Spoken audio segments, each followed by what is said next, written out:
Halo Sobat Cuan, jumpa lagi dengan saya di Cerita Saham. Saya ucapkan selamat pagi, selamat siang, selamat malam, dimanapun Sobat Cuan menonton video ini. Pada video kali ini saya akan cerita saham Koci yang akan IPO ataupun listing pada bulan depan. Ada 7 hal yang akan saya bahas mengenai Koci. Yang pertama, menganalisa prospektus. Kedua, menganalisa neraca, menganalisa laba rugi, menganalisa arus kas, menganalisa valuasi, menganalisa underwriter, dan yang terakhir kesimpulan. Pertama, kita akan masuk ke ringkasan perusahaan emiten. Koci merupakan perusahaan yang bergerak di bidang konstruksi dan real estate. Perseroan didirikan pada tahun 2019 dan berdomisili di Kabupaten Bangkalan, Madura. Perseroan melaksanakan kegiatan usaha baik sebagai pengembang maupun jasa konstruksi. Saat ini Perseroan sedang mengembangkan proyek perumahan Koko City dan sedang memfokuskan penjualan rumah subsidi untuk masyarakat berpenghasilan rendah atau MBR. Di samping penjualan rumah komersil yang dirancang dan dikembangkan dengan konsep kota mandiri.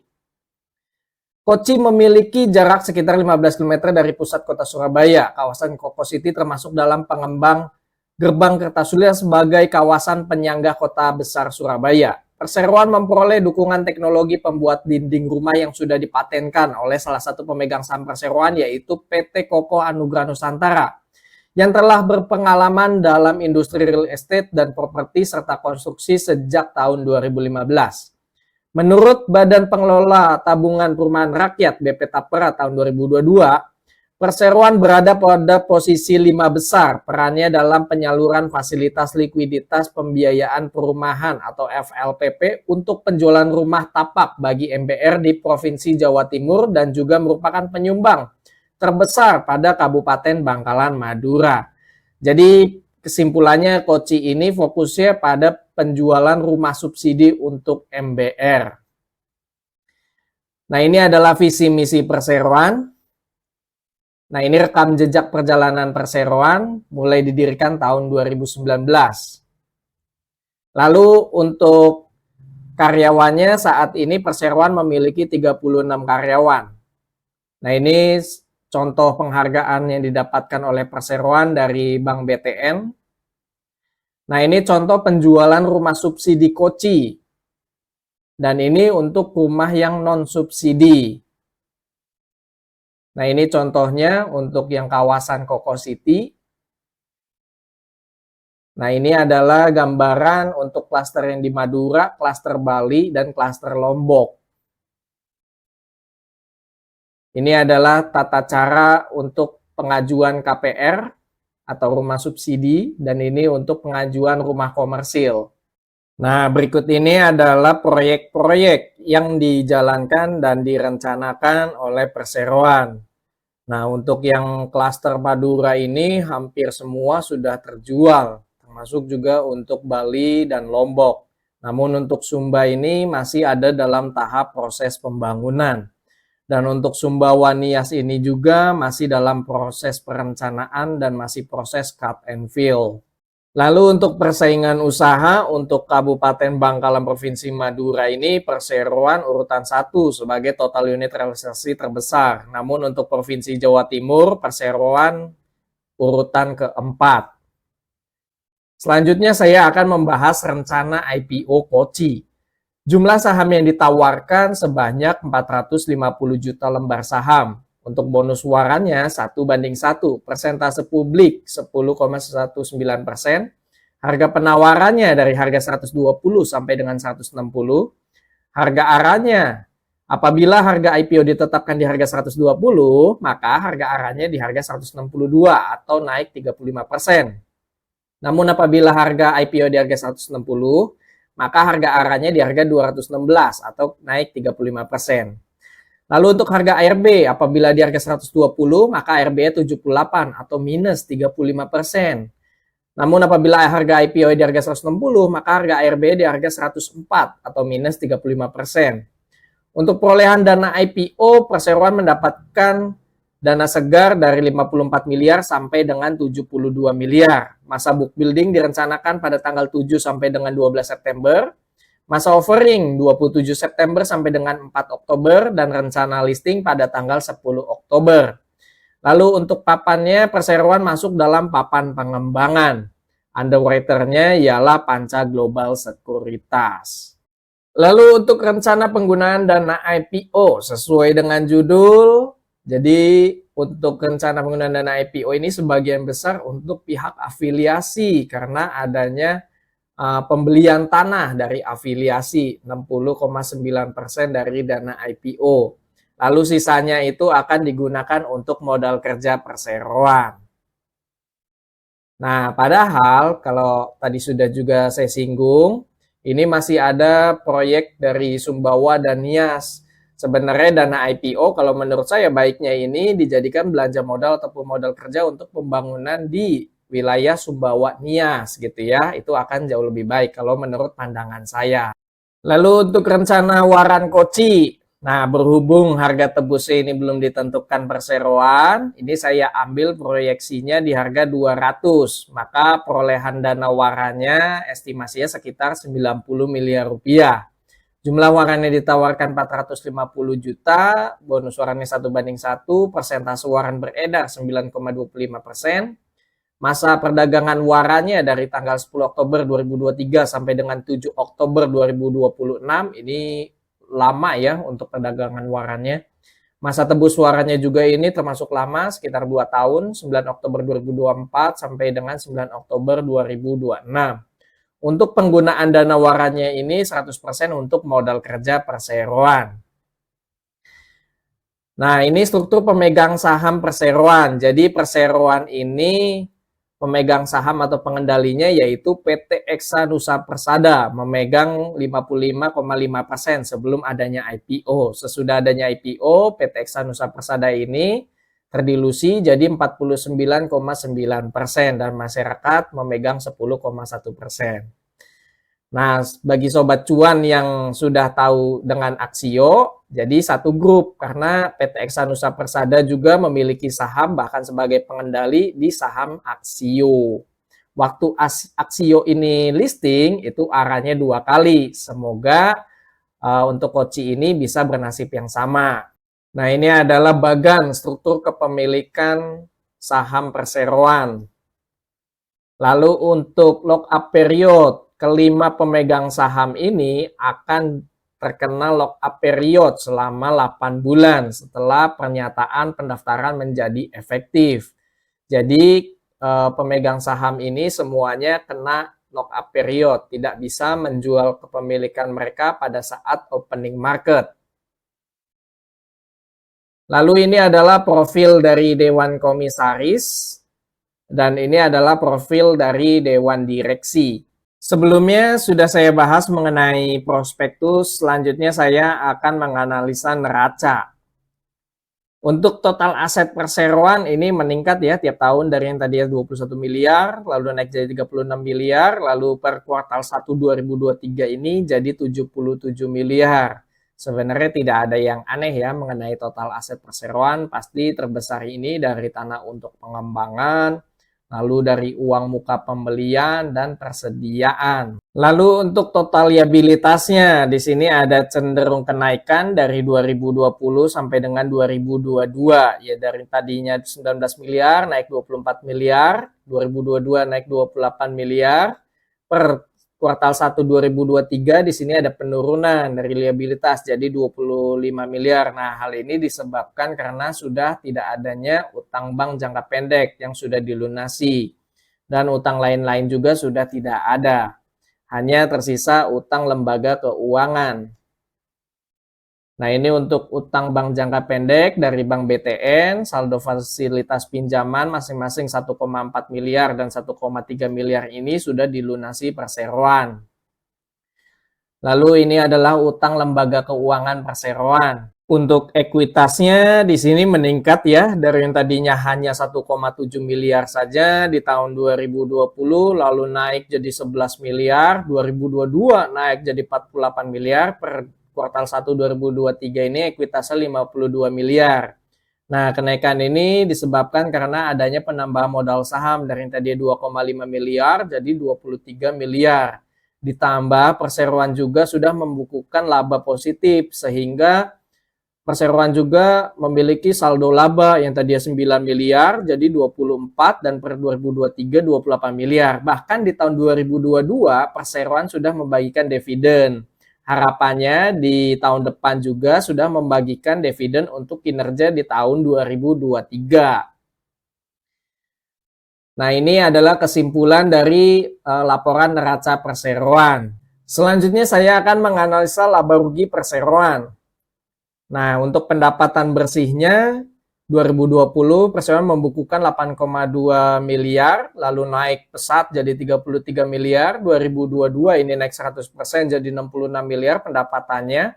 Per kuartal 1 2023 membukukan pendapatan 18 miliar. Apabila disetahunkan, maka proyeksinya untuk 2023 ini pendapatannya lebih besar dibandingkan dengan pendapatan tahun 2022. Nah, pendapatannya ini didapatkan dari mana? Jadi terbesar dari unit subsidi penjualannya sebesar 11,5 miliar. Untuk non-subsidi 5,7 miliar dan jasa konstruksi 985 juta rupiah. Lalu untuk laba kotor itu selisih antara pendapatan bersih dengan beban pokok pendapatannya. Nah, laba kotornya di sini Perseroan membukukan 7,2 miliar rupiah. Nah, ini adalah beban pokok pendapatan Perseroan. Lalu untuk laba sebelum pajak final ini Perseroan membukukan 4,5 miliar. Nah, di sini ada beban terbesar yaitu beban umum dan administrasi sebesar 1,6 miliar. Kita lihat beban umum administrasinya terbesar dari gaji dan tunjangan sebesar 734 juta rupiah. Lalu untuk laba bersihnya, nah pada tahun 2020 ini rugi 72 juta. Lalu 2021 ini sudah membukukan laba positif 10,1 miliar rupiah, naik 100%, 2022 21 miliar. Tapi apabila di 2023 ini disetahunkan masih kalah dengan laba di tahun 2022. Hal ini disebabkan karena beban pokok pendapatannya ini lebih besar dibandingkan dengan 2022 ini gitu. Lalu selanjutnya saya akan menganalisa arus kas Perseroan. Pertama dari arus kas dari aktivitas operasi. Nah, di sini ada kenaikan ya dari yang tadinya arus kas operasinya 1,9 miliar jadi 6,6 miliar. Jadi ada uang masuk. Nah, hal ini disebabkan karena peningkatnya kas diterima dari pelanggan dan menurunnya kas dibayar kepada pemasok. Lalu untuk arus kas investasi di sini ada uang masuk juga sebesar 509 juta rupiah. Nah, hal ini disebabkan karena adanya penambahan piutang dari pihak berelasi sebesar 2 miliar rupiah. Lalu digunakan sebesar 1,2 miliar uang keluar untuk pembelian aset tetap. Lalu untuk arus kas pendanaan. Nah, arus kas pendanaan di sini Perseroan ada uang keluar sebesar 4 miliar rupiah. Nah, seperti yang sudah saya singgung sebelumnya, untuk pembayaran utang bank jangka pendek dan pembayaran utang lain-lain. Nah, di sini juga ada pembayaran dividen pada tahun 2022 sebesar 6,5 miliar rupiah. Lalu untuk arus kas bersihnya, kenaikan bersih kas dan bank sebesar 3 miliar, saldo kas untuk awal tahunnya 441 juta, maka saldo kas dan bank akhir tahunnya per 31 Maret 2023 sebesar 3,5 miliar rupiah. Selanjutnya saya akan menganalisa valuasi. Nah, ini saya ambil laporan keuangan 2023 disetahunkan. Untuk harga sahamnya dari harga 120 sampai dengan 160. Untuk jumlah saham beredar sebesar 4,4 miliar lembar saham. Pendapatan Perseroan 73,1 miliar rupiah. Laba bersihnya 17,1 miliar rupiah. Ini saya setahunkan. Total asetnya 77,7 miliar. Total liabilitas 25,4 miliar. Ekuitasnya ini saya ditambahkan dengan perolehan dana IPO. Apabila di harga 120 maka ekuitasnya 106 miliar. Apabila di harga 160 maka ekuitasnya 124 miliar. Untuk market cap-nya apabila di harga 120 maka market cap-nya 529 miliar. Apabila di harga 160 maka market cap-nya 706 miliar. Book value, perbandingan antara ekuitas dengan dengan total saham beredar. Apabila di harga 120, maka book value-nya 24. Apabila di harga 160, maka book value-nya 28,1. EPS, perbandingan antara laba bersih dengan jumlah saham beredar. EPS-nya sebesar 3,8 kali.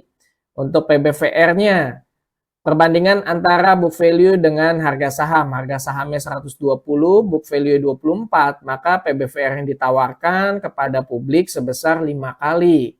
Apabila di harga 160, maka PBVR-nya 5,6 kali. Lalu untuk PER, perbandingan antara harga saham dengan EPS. Harga sahamnya 120, EPS-nya 3,8, maka PER-nya 31,5 kali. Apabila di harga 160, 42,1 kali. ROE, perbandingan antara laba bersih dengan ekuitas. Ekuitasnya 106 miliar, laba bersihnya 17 miliar rupiah, maka ROE-nya 16%. Apabila di harga 160, maka ROE-nya 14%. NPM, perbandingan antara pendapatan dengan laba bersih. Pendapatannya 73 miliar, perseroan membukukan laba 17 miliar, maka NPM-nya 23%, dan ini termasuk besar untuk profit marginnya. Untuk DER, besaran hutangnya antara perbandingan liabilitas dengan ekuitas. Ekuitasnya 106 miliar, perseroan memiliki liabilitas 25 miliar, maka DER-nya sebesar 23%. Apabila di harga 160, maka DER-nya 20%. Selanjutnya saya akan menganalisa underwriter. Nah, underwriter-nya yaitu Panca Global Sekuritas. Saya ambil datanya semenjak adanya EIPO. Nah, semenjak ada EIPO, perseroan baru membawakan 3 saham saja, yaitu BSBK, WinAir, dan JARR.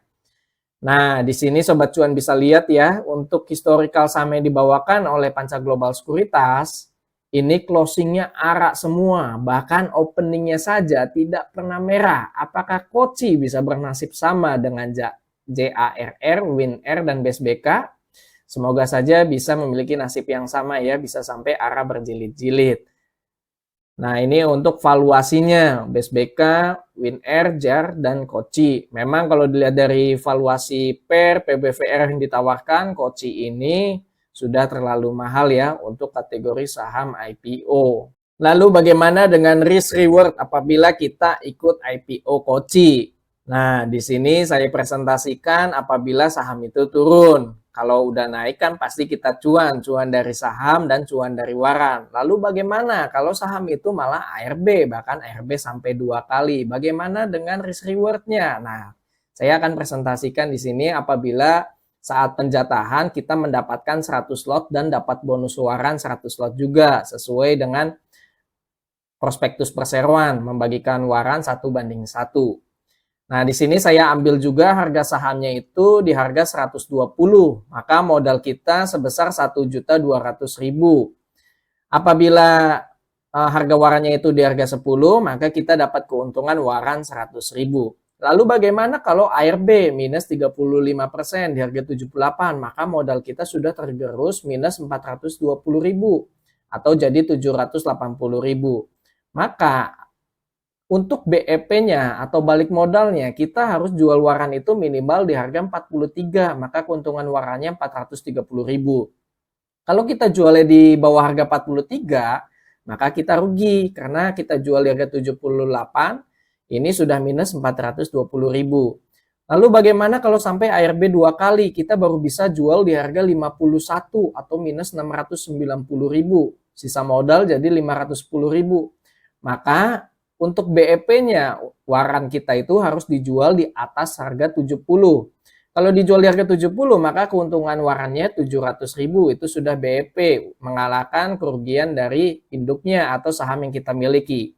Apabila kita ngejualnya di bawah 70, tentu kita akan membukukan kerugian dari trading ikut IPO Koci ini. Nah, semoga dengan adanya presentasi ini, Sobat Cuan bisa ada gambaran atau bisa jadi referensi apakah ingin mengikuti Koci ini atau tidak. Selanjutnya dan yang terakhir yaitu kesimpulan. Kesimpulan rencana IPO berdasarkan prospektus. 1. Koci secara bisnis masih punya ruang bertumbuh. Hal ini dibuktikan dengan meningkatnya pendapatan perseroan tiap tahun seiring dengan kenaikan penjualan rumah dan proyek strategis perseroan untuk terus meningkatkan kinerja perseroan. 2. Koci secara penggunaan dana IPO tidak terlalu spesial karena sebagian besar dana IPO digunakan untuk belanja modal, terlebih belanja modal tersebut untuk transaksi afiliasi, dan sebagian dana IPO untuk modal kerja. 3. Jumlah saham yang ditawarkan untuk publik tidak terlalu besar, yaitu sebanyak 4,5 juta lot.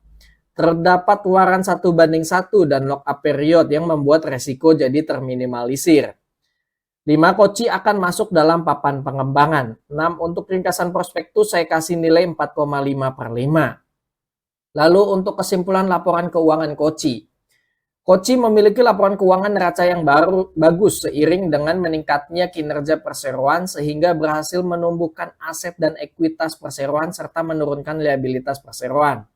Bahkan saat ini Koci tidak memiliki utang berbunga bank, terlebih nantinya Koci juga akan mendapatkan dana segar tambahan hingga 162 miliar rupiah dari IPO saham dan waran apabila nantinya semua warannya ditebus.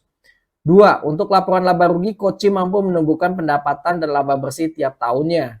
Dengan adanya IPO ini dan rencana ekspansi, diharapkan Koci dapat meningkatkan lagi pendapatan dan laba yang dihasilkan di periode selanjutnya. 3. Untuk laporan arus kas Koci masih bagus, arus kas operasionalnya meningkat seiring dengan meningkatnya penjualan dan penerimaan kas dari pelanggan dibanding tahun lalu.